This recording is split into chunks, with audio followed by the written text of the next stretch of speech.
The following is intended only for mature audiences. Always consult legal and medical professionals when needed. Viewer discretion is advised. From a an energetic standpoint, anything physical in the body that sets up as an illness stems from an energetic perspective to begin with. So how are these things impacting our chakras? How is it internalizing? I guess we'll call it the awakening time where they're more aware. Oh my gosh, I can tell my dog, my cat's acting funny, or I'm feeling like I'm being watched. Mm-hmm. And they're more aware than they are most of the time. I mean, it's like... Right? A lot of them, for me, I had a little girl come to me. I was at church, and that was the first really... And all of a sudden, within a couple of days' time, somebody's either lost their job or somebody's car broke down. You know, these are the accidental sides of manifesting. Stories happen to people, and they take it on themselves. They take it on their shoulders. They take it on their heart. And, a lot of this stuff challenges them and their beliefs about themselves, about it limits who they can be. I like to look at their charts before I do a healing session with them. And if we can get their chart, we can really pinpoint, a lot of these are past life things coming forward. What it is we have a conversation with that spirit and we let them know why we're there. We also... but as far as the negative aspects, it can really lower your mood and, it can completely depress you. And I've seen that with a lot of people. Because it was a shock for me, I expanded my knowledge and I stepped into energy healing, and then I went into shamanism. So in working with my guides...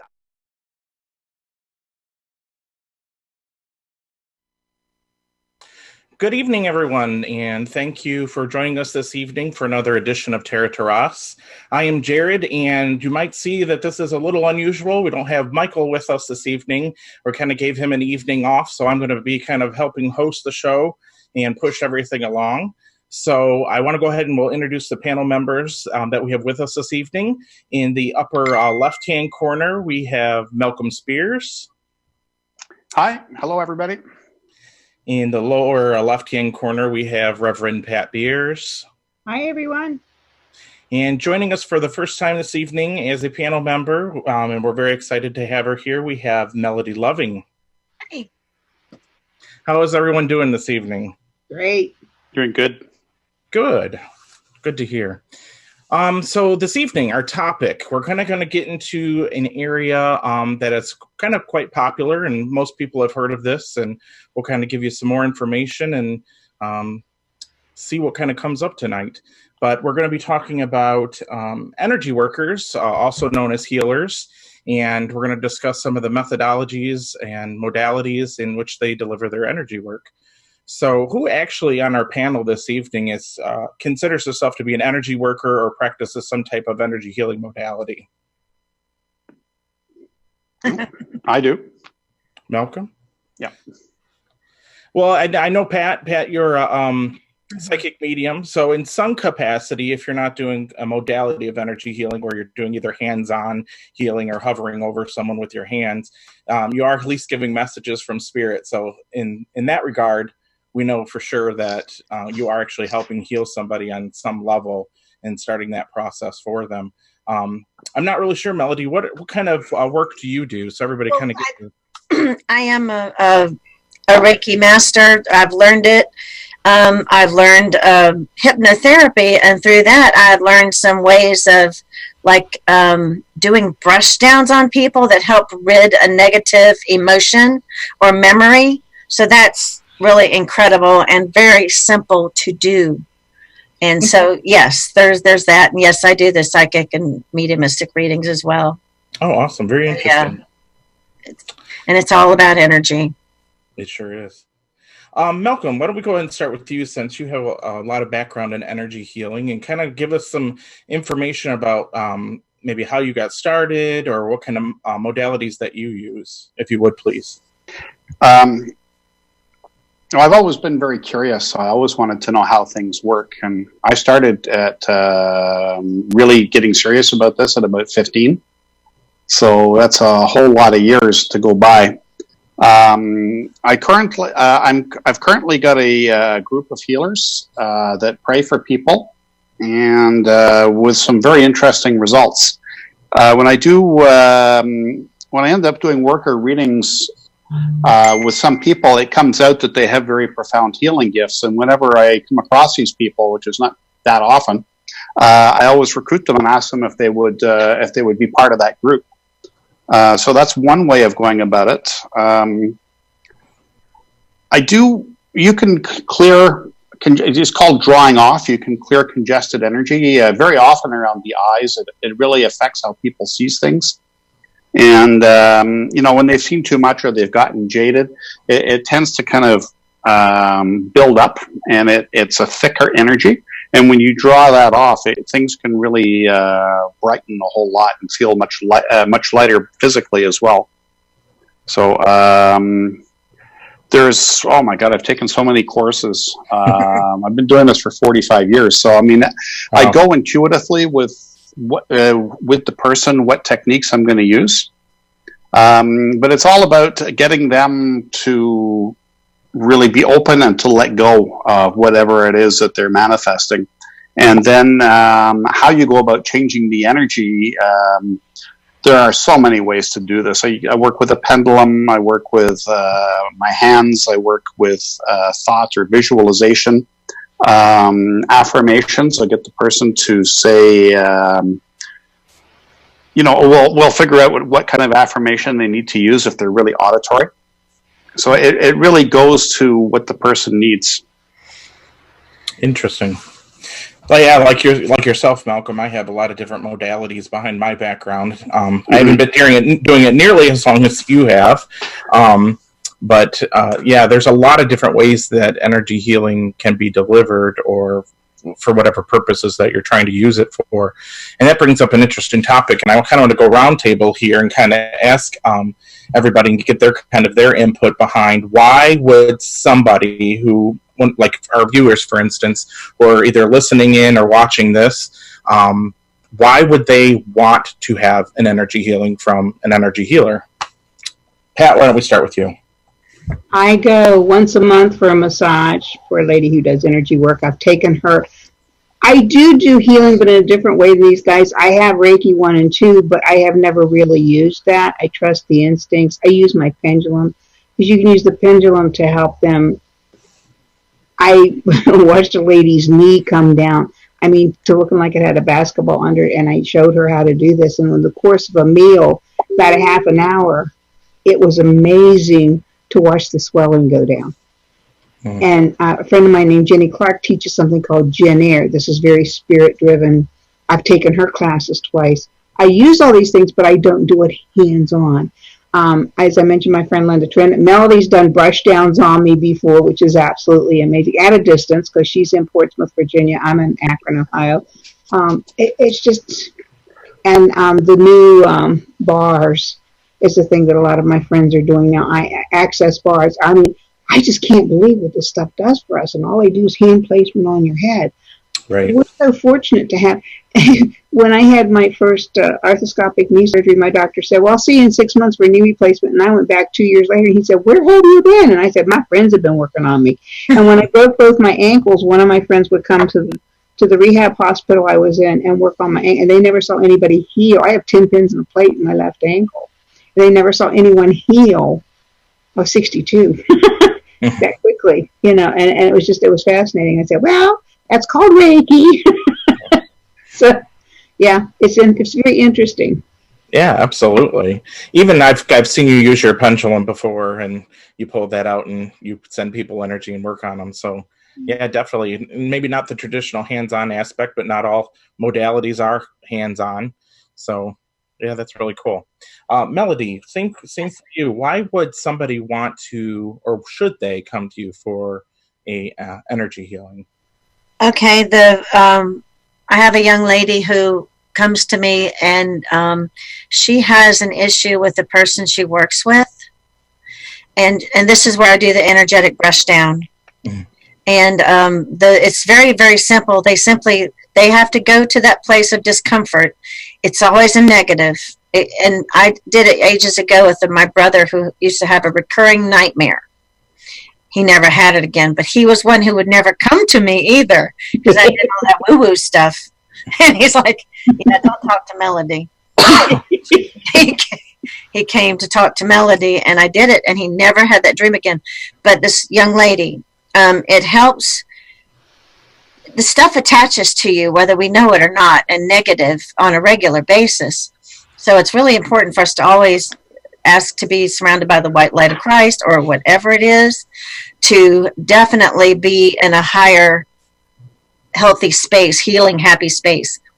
But I would do these brush downs on her, and I can do like 3 at a time. Like they might be interactive, they might be related, they may not be. They could be very, very different, but it's just the moments it takes for you to go there. I ground myself and ask, you say the prayer for guidance and, help. So, and I do it. I do the brush down like at least 3 times for spiritual, physical, mental, emotional body. And then I tap their crown chakra. And when I tap it, it closes back in. But I also ask that light be filled. The universe doesn't like vacuums or space. So I ask that space where the negative's gone, light fills it. Mm-hmm. So that is, you definitely walk away lighter. And I change the subject immediately so that they're not focusing on it. And then they'll notice in a short amount of time. Sometimes it's immediate, not always, but they notice that it's not as bothering them as bad as it used to. Yeah. So that it's just such a simple, wonderful thing. Right. That is really important. And I think for our viewers, especially, even if you're doing an energy cleansing in a house and you're clearing the energy from a home, wherever you remove negative energy or stagnant energy, you always have to replace it with something positive. Yes. So I like that, Melody, that you brought that up. So after you remove it, you have to fill those voids. I like to think of it like pieces of a puzzle. When you remove the pieces of the puzzle, you don't have the whole picture. So to make that picture whole again, you got to put something in its place. That's very good. Yes. Yeah. That's a good analogy. Malcolm, for you, what kind of people do you see, or what is like maybe some of the top reasons they're actually coming to you to receive an energy healing?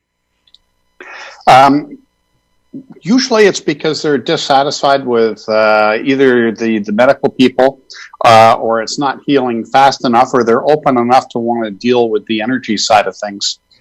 And they're always the most fun. The people that are really open right off the bat are always fun to work with. It's very smooth sailing. And I think really what it all comes down to, I think it's really about intention, because there are so many techniques out there, and they all work. So it really is a question of what you're comfortable with or what your clients are comfortable with, and the intention of the healer, and also the openness of the recipient, because I think once you make that energy connection, I think it flows, and whatever modality you really choose, the energy will follow that. Absolutely. That's a really important point, and I like that you brought that up as well. It's all about intention. Everything, the living energies of the universe are driven by intention. Whatever you set up is the way things are going to flow, and energy is going to flow to you or to a specific thing that you're trying to work on. So that's really interesting. I saw that we had a viewer in the room that was asking what kind of modalities that I do myself. I have Usui Reiki, I have practical Reiki, I have access bars or access consciousness. I have natural crystalline way. There's a lot of them. Basic theta healing. More recently, it's been the shamanism. So that brings up a whole new perspective of ways to deliver energy and to help people become more in balance and in tune with their energetic system. So I have a lot of different backgrounds on a lot of different modalities that I work with. But when it comes down to it, the core of it is being a good host, if you will, for receiving these energies or allowing these. if you're working with some type of team, whether it be an angelic healing or something of that, being a good host to provide the space for the client in order for them to heal. So I think that's really important to say too, because one thing that's really important to remember too is the energy flows through us, not from us. So whatever energy healing modality you're working with, the energy is actually flowing through you. So that's why it's important to be a good host. And in being a good host, would you all agree that you have to practice the energy healing on yourself and have yourself in balance and alignment in order to help those more effectively? What do you think about that, Pat? I think that's very true. And I'm good. I got to tell you, I'll start hurting really bad, and I'll go, okay, universe. And Malcolm will call and go, what's going on with you? I'll go, what do you mean? I'm getting this feel, and he's great because he's my, I just put it out to the universe, and it's like, yeah, you got to be in the right mood. And I have a friend who's she's done Reiki for probably 15 years, but she's been a closet Reiki master, okay? Only her close friends knew. And there's just a medieval fair. You probably know where it was, Jared. North. I can't think of the name of the town. Anyway, it's a 6-week thing. And she had this guy come over to her last Saturday. 6 foot plus, ex-football player, enormous, never had Reiki in his life. What's this all about? My friends are telling me I need to come see you. And she's all of maybe 5 foot and weighs 125 pounds, long hair. And she said, well, I just need you to lay on the table here and just relax. And he said, you want me to what? And she said, I just need you to lay on this table and just let me do my work. And he says, well, I have to take anything off? She said, no. And he was carrying around like a Thor's hammer, something very big, and he'd been struggling with it, and his back was bothering him so much. And she worked on him. She said, I worked on him for a good half hour, 45 minutes. And she said he actually fell asleep. And when he got up off the table, he said, okay, that was different. Yeah, that was good. And he went to pick up the hammer, and he just picked it up. And he looked at her, and he put the hammer down, and he picked it up again, and he looked at her, and he said, what'd you do? Because he had never experienced anything like that before in his life. He was in his early 40s, and he thought these people were crazy telling him, you got to go see her. What she does is really good. And she said it was just fun to watch him experience that. And then he became her biggest sponsor, and she was getting a lot of people that worked at the fair to come. It's fascinating. I talked to a lady today at a meeting I was at. She was just complaining. She's got bone spurs in her feet. She said, I've tried everything. And I said, do you know anyone who does Reiki? And she said, what is that?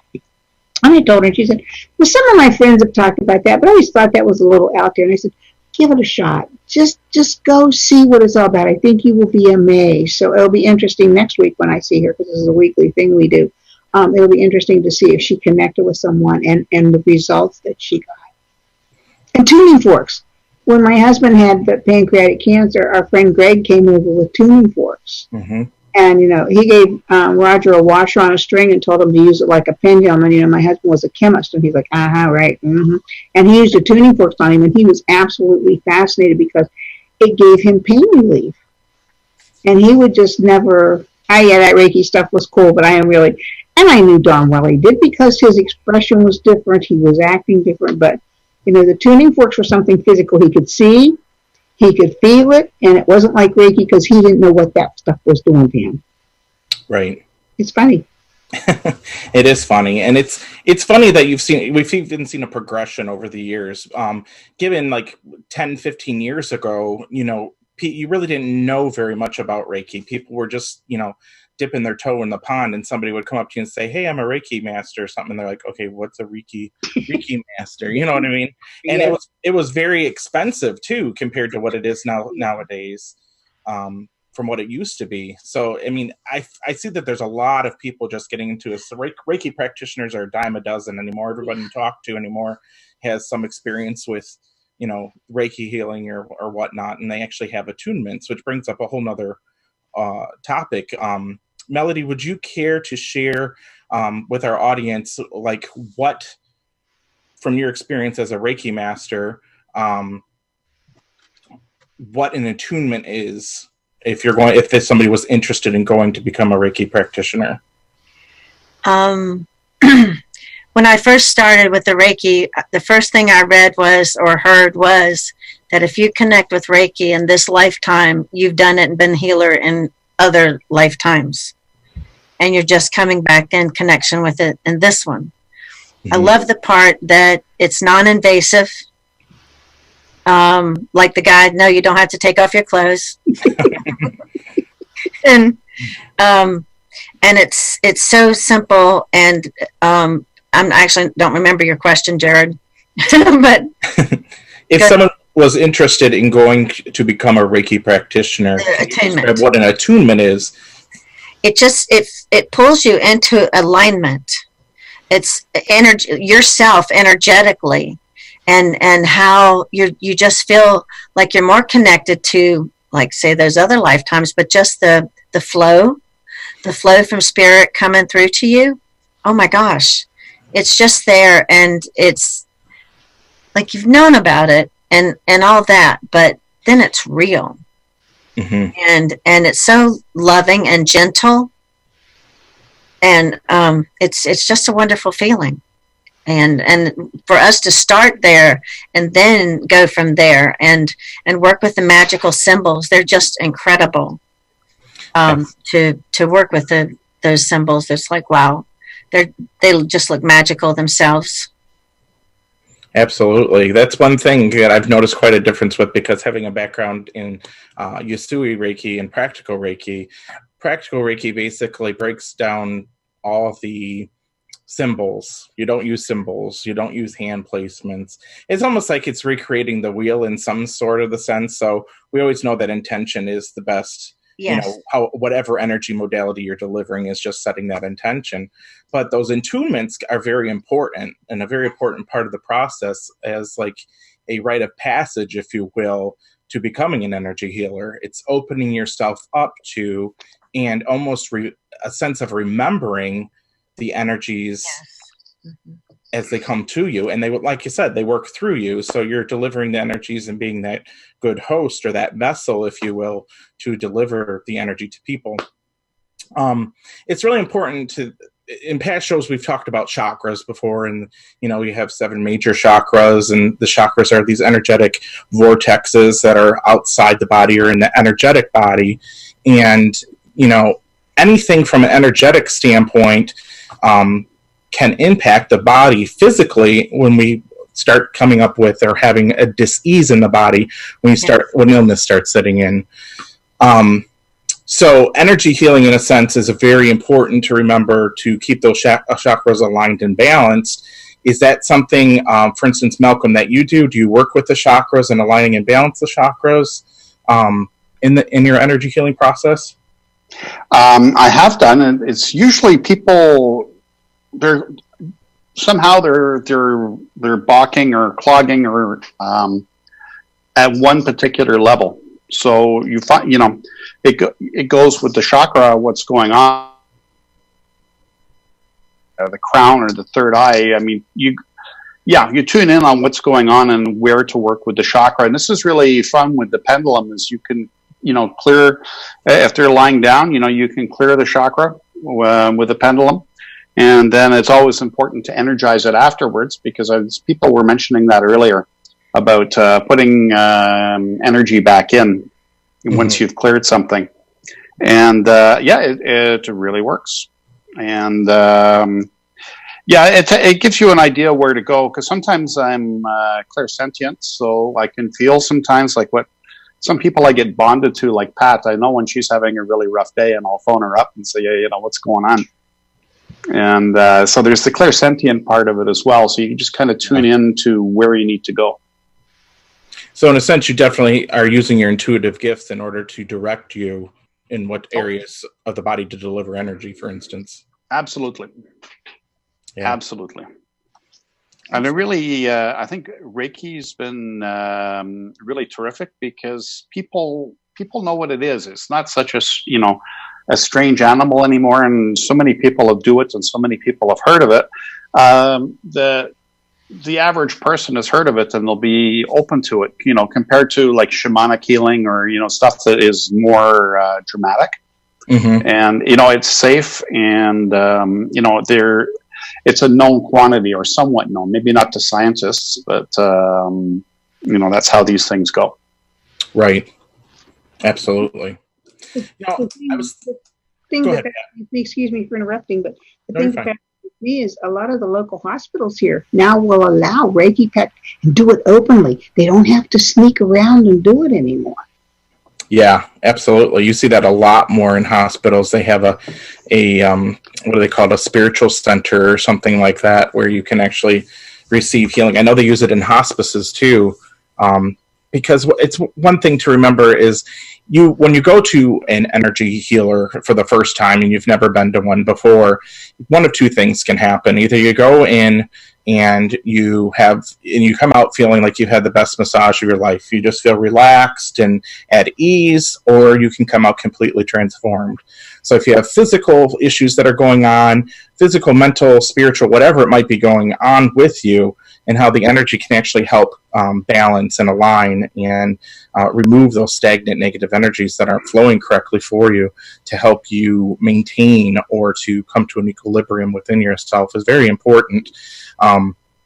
One thing I wanted to bring up that I was kind of thinking of too is there's kind of this school of thought out there that if you're going to an energy healer, you have to be open and ready to receive, because the energy healer can give you and deliver energy to you.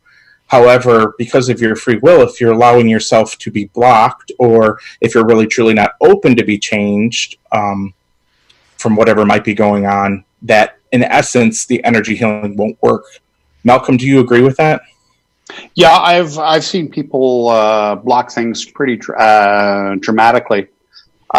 If that starts happening, I try and give their brain something to do. So I'll go into some kind of meditation for them, and I'll make it quite rich and involved, and it gives their brain something to focus on, and it leaves you the space to get in behind whatever is blocking them.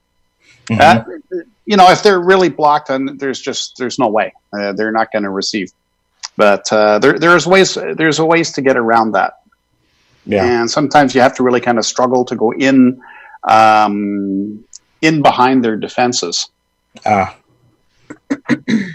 a good point. And I imagine with all your experience, you've had to come up with creative ways in order to work around those issues. Yeah. Pat, what about you? Do you can you think of any time that you went to an energy healer to receive a healing or whatnot? Like any specific points that maybe you've come out feeling completely transformed, or what kind of experiences have you had? I'd say 99% of the time I come out more relaxed. I come out less stressed, which is a big point. I think a lot of our physical pain is like a toothache that doesn't go away. It's not bad enough to go get a pulled, but I'm going to suffer until I can't take it anymore. Then I'll go to the dentist and have it looked at. It's just calming for me. It's always been calming. I am amazed that Malcolm can do distance work on me. I'm amazed that Melody can do the brush down at a distance. My massage therapist I go to is in Warren. That's an hour away. The chiropractor I go to now is in Warren, an hour away, but she does bars and she uses the best method, bioenergy system therapy. And the other thing that fascinates me is like when I work with Jenny's thing, again, I don't do the hands-on, but I ask my guides. They've been there with me. They know what I'm in. And, I ask them to help them to understand what they need. And it's just fascinating to me because as you're helping other people, you're helping yourself. Right. But the thing that I find I have to tell people who do Reiki is make sure you let go of it. You're helping them to release it. That doesn't mean you're supposed to pick it up and take it with you. Send it into the earth to be transmuted. But it's just fascinating to me. I've seen it do wonderful things so many times that you can't explain it. It's just there. Right. Absolutely. Melody, do you have any similar experiences like what Pat is talking about, either with yourself or with other clients that you've worked with? Either, them coming out feeling completely transformed or any like miraculous healings that you've done?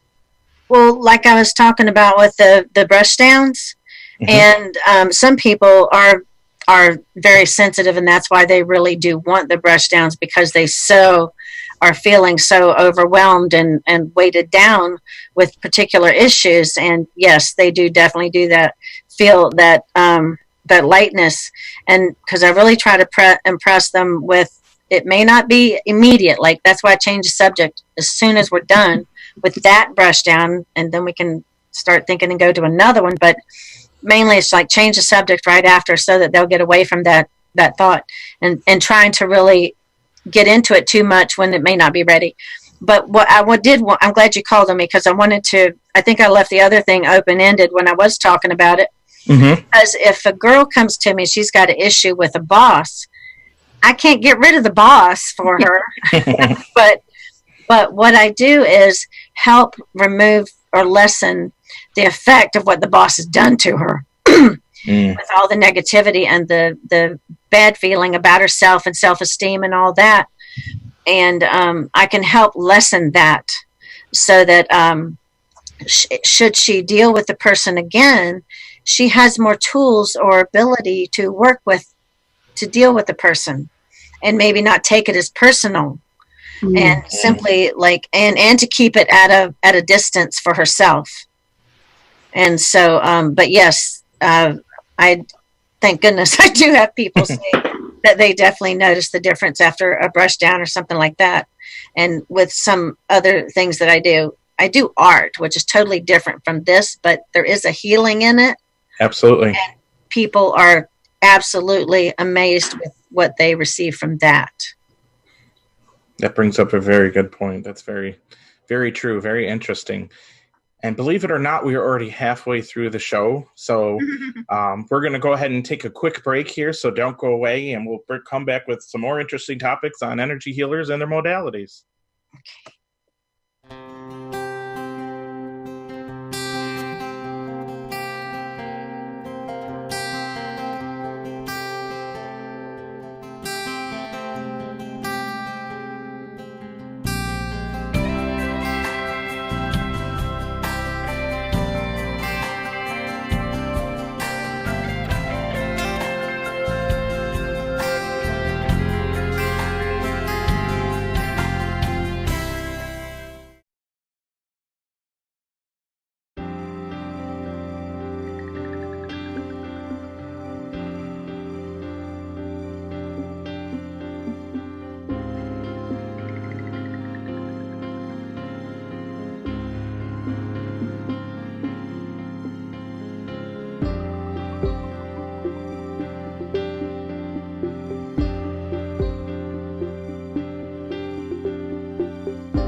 And just like that, we're back.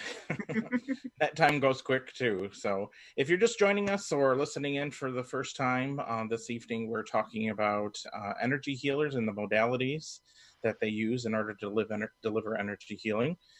Again, thank you for tuning in, and we're going to go ahead and get started again.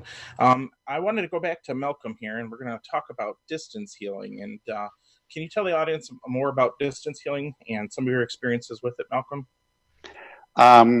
This is something I do a lot of because I have a far-flung clientele. But my brother this is going back quite a few years now. I'd say about 10 years ago, he got the big flu, the H1N1, and they put him in an induced coma, and he was 5 weeks in the coma, and they got him down to 3% chance to live. And I had everybody I knew working on him. We had at For Purpose, they had the healing wheel, which I think Edna and Barbara were on. I don't remember who else was on there. And basically everybody I knew, and the medical staff was saying on many occasions that it was a miracle that he got through this or that. I mean, we heard that word from them a lot, and we weren't really talking to them at all about it. And he came through it. He's since passed on with something else, but I mean, this was something that really changed his life because he had a near-death experience, and he really woke up quite a bit as a result of that. And I have a good friend in the UK who in his youth was a semi-pro soccer player, and he really did major damage to his knees. And now he's older, and even with a knee replacement, he was in considerable pain. And I've had a group of people working on him for both the pain and for depression, because the pain and the lack of mobility for a real sports guy was really pulling him down. And the results on this one were also pretty dramatic. He's actually started referring me more people from UK to get on this list for healing. So I just send the names out and a brief description of what's going on with them. And I encourage everybody that's working on this group to keep a copybook and just write down the names of the people in the book, and that over time the list will build up considerably, so they can send energy to all the names that are in the book. And the latest ones are the ones that are really in a critical point. I will even get people to, let's say, we'll pick a time where we all work together, for example, like 7 o'clock on Monday night or whatever it happens to be. And there is a guy that had cerebral palsy, and he had a lung transplant, and he's been having a lot of issues with rejection. And the woman that referred him, his comment, he didn't really believe in this stuff all that much, but the woman who referred him, he got back to her saying he's got more energy than he's ever had in his life. And, things have, it's not exactly 100% rosy for him, but things have really stabilized, and some things have really remarkably improved. So there's a lot of strength in this. So it's distance means absolutely nothing. You can do this around the world. That's the awesome thing about energy healing. It's not time space contained. Mm-hmm. You can do it and send it anywhere at any time. That's one thing I know with my practical Reiki. It kind of goes into a lot more of distance healing in different ways that you can actually deliver that to someone.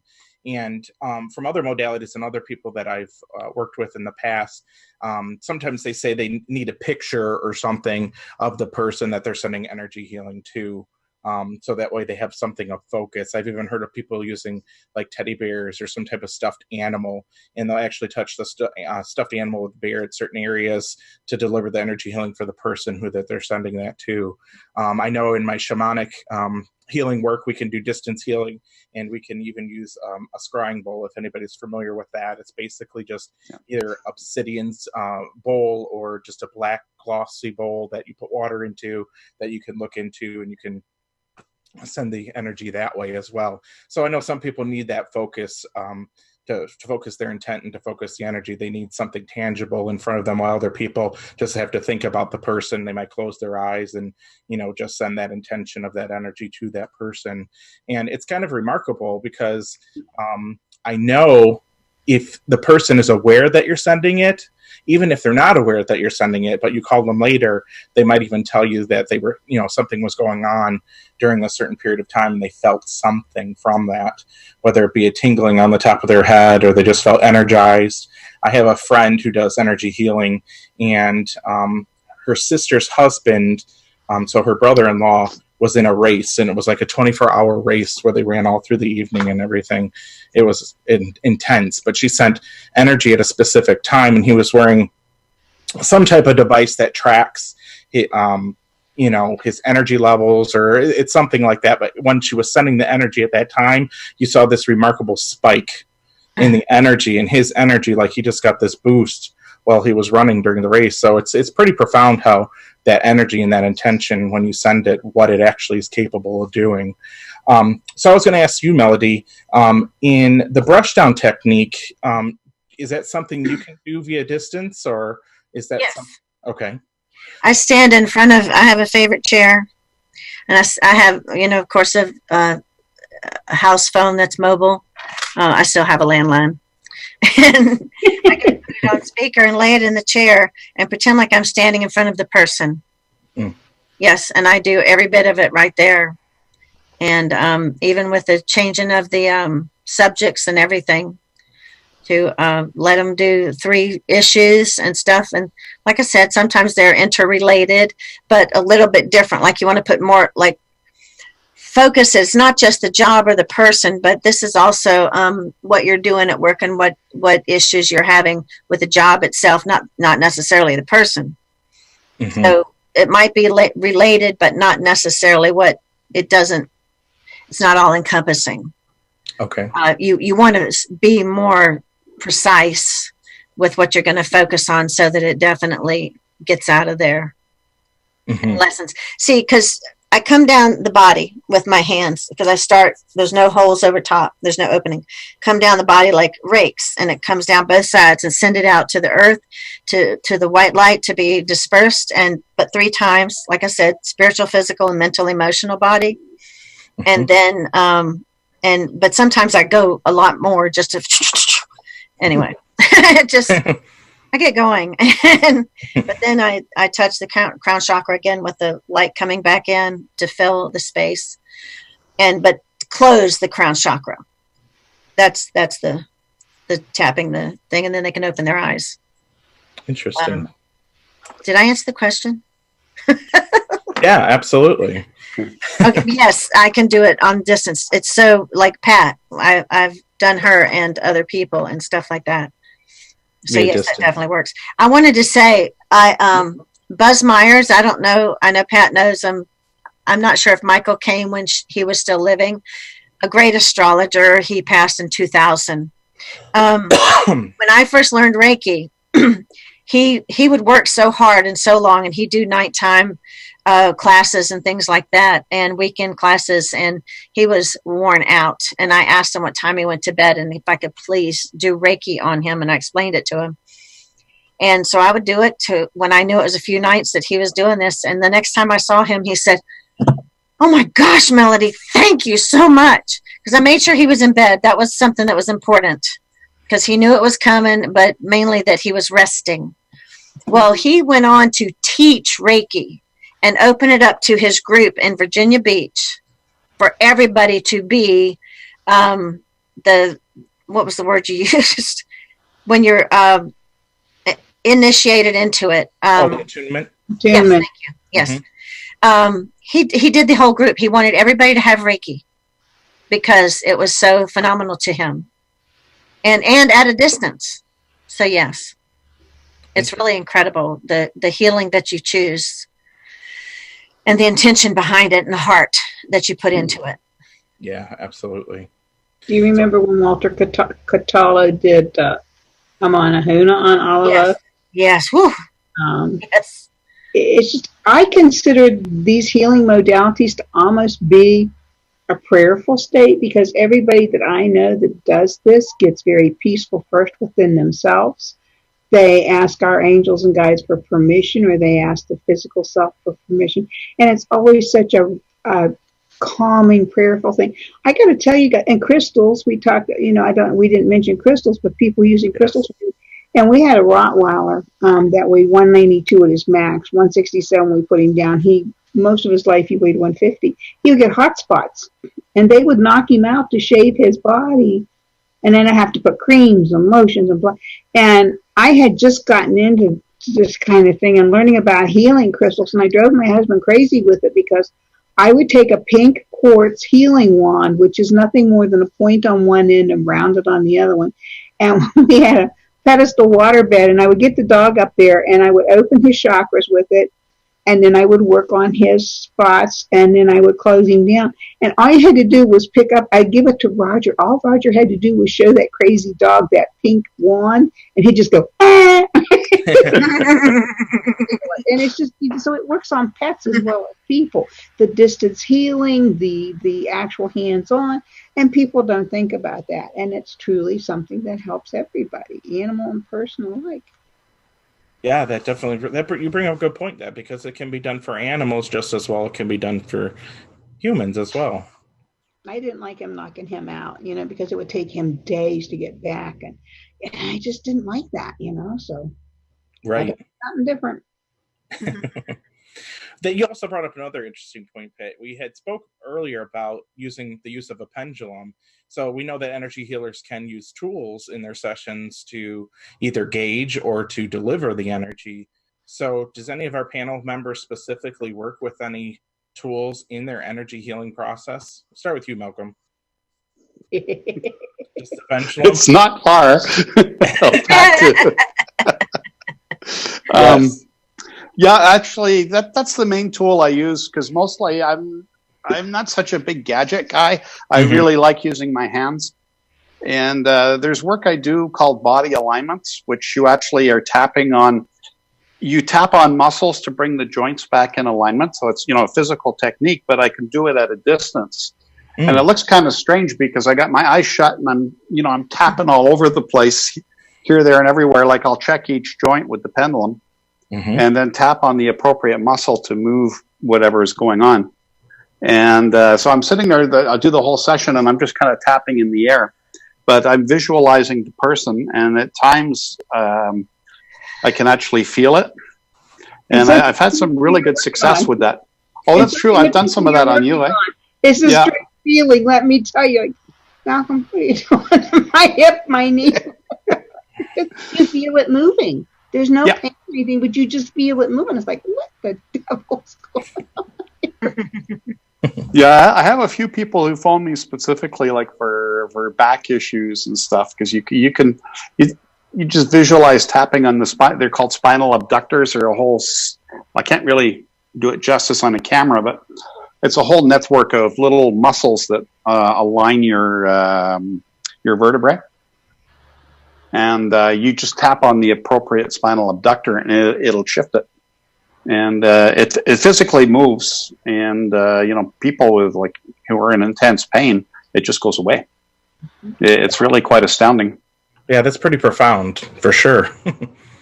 I know Access bars, or Access consciousness, specifically running the bars, is very similar, where you just place your hands on the head, and there's specific points that you put your fingers, and that can activate change of your thoughts. It can do a lot of different things. So just that gentle pressure and that touch can do so much. But that's interesting, because it can be just as simple as just using your hands and as you're in your intent. That's all you need.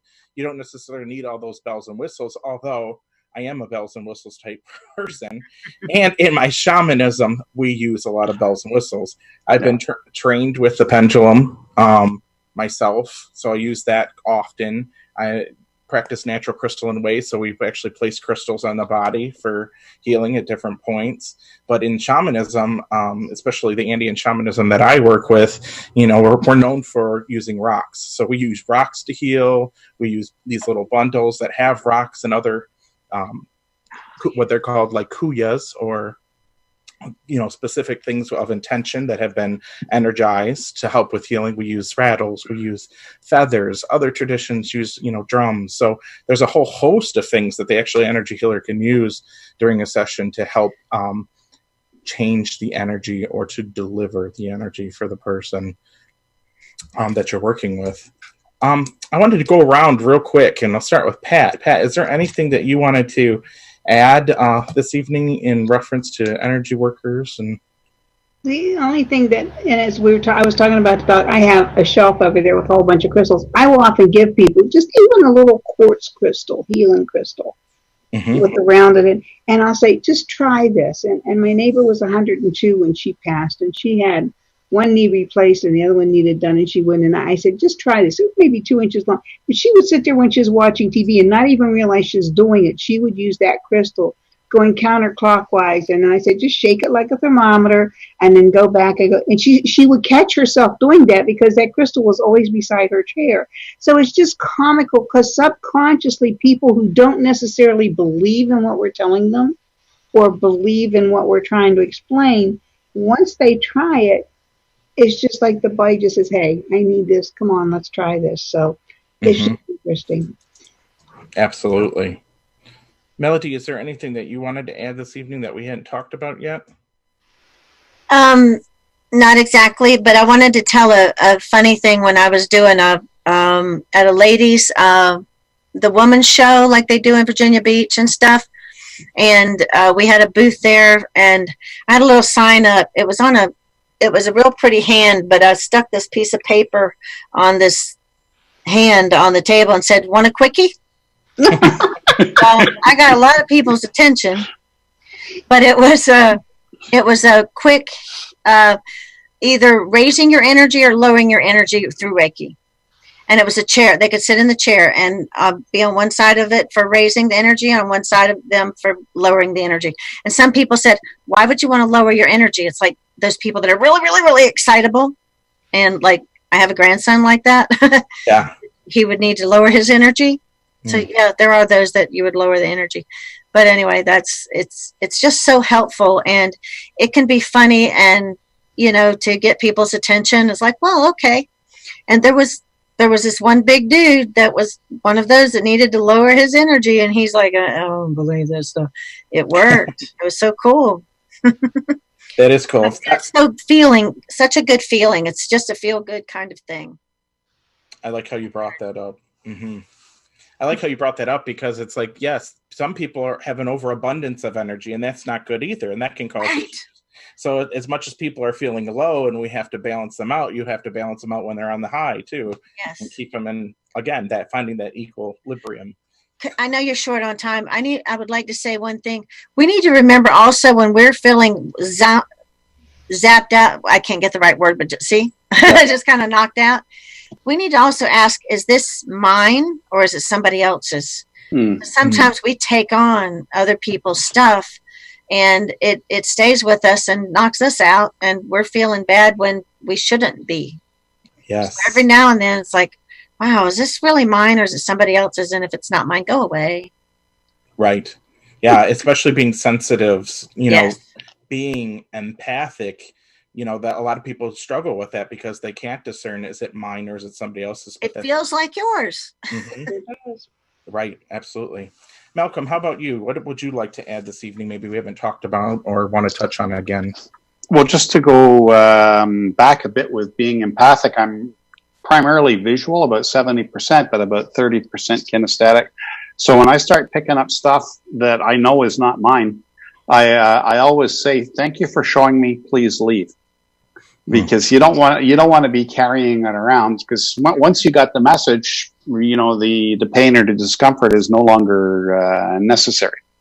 Right. So I always keep that one in mind, and I often do do sweeps on my own aura to sweep off anything I may have picked up. And I try to remember to do that every morning, just as a regular practice. But I think the biggest thing is, somebody was mentioning it earlier about being in the zone. So if you're calm and quiet and centered and grounded, And it allows you to connect to the universe, to the God, to whatever that is for you, the planet. We're all talking about a different vision of the same thing. And once you can connect with that energy, and then, you're wide open to do just about anything, any technique you want to use. And that's the biggest thing for me, is to stay centered enough to be connected. Absolutely. Very good.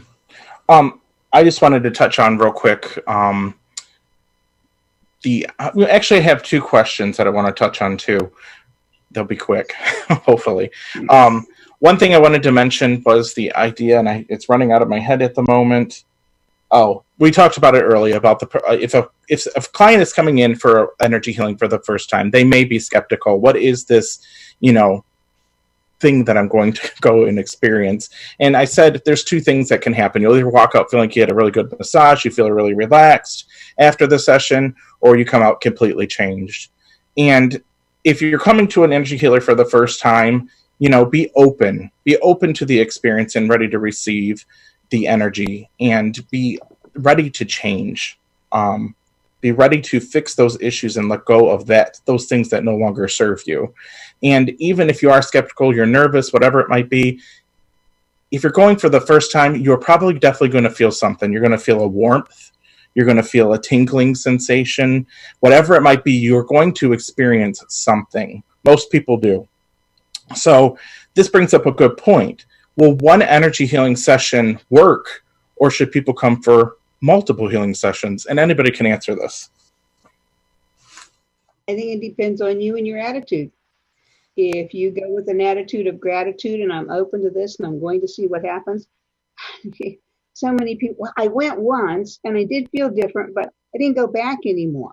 Well, Right. Sorry, we didn't get this way overnight. And one treatment is not going to get rid of. And I'm not saying go every day for a week. I'm saying go this week, see how you're feeling, maybe next week or 2 weeks later or a month later.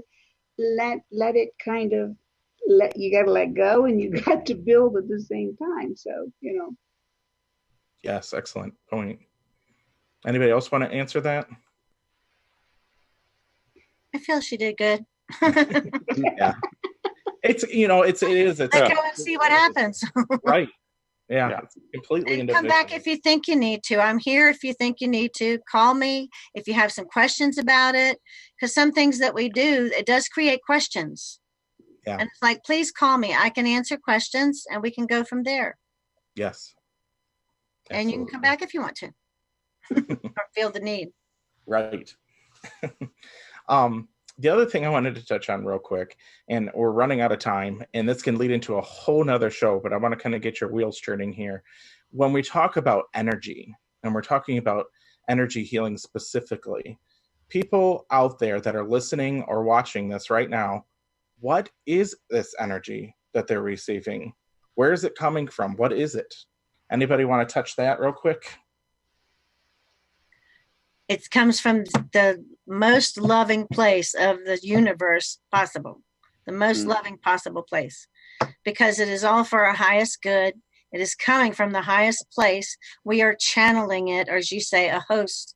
We are hosting it as we are simply being used as an instrument to get it from there to them. And for their highest good, from the highest place possible. That is our intention, and with our heart. It is all about heart and helping. Yes, thank you, Melody, for that, because I'm getting tingles out the top. Yeah, that that's energy great, Mel. is opening up right to the crown chakra. Yeah, it's intelligent energy. It's energy that knows where to go and what needs. Absolutely. Exactly. That's exactly what it is. Well, folks, we're already at the end of our show this evening. I just want to remind you to tune in next Wednesday night at 9 p.m. for entirely new topics and discussions. You can visit us on terraturas.com, and you can find lots of information on there about each of our individual panel members and what they have to offer. And you can also catch us on 10 of the major podcasts out there, and you can re-listen to this and restream it later and watch it again if you'd like. But if you have any questions, definitely get in touch with us. Send us a message, comment on the video, And one other thing I just want to remind you all, I want to just a little quote here. In a world where you can be anything, be kind to one another. And that's how I want to leave the evening. So thank you, everyone, for tuning in. And thank you all our panel members for a great discussion. And we'll see you next week. Bye, y'all. Bye-bye. Thank you very much. Good night.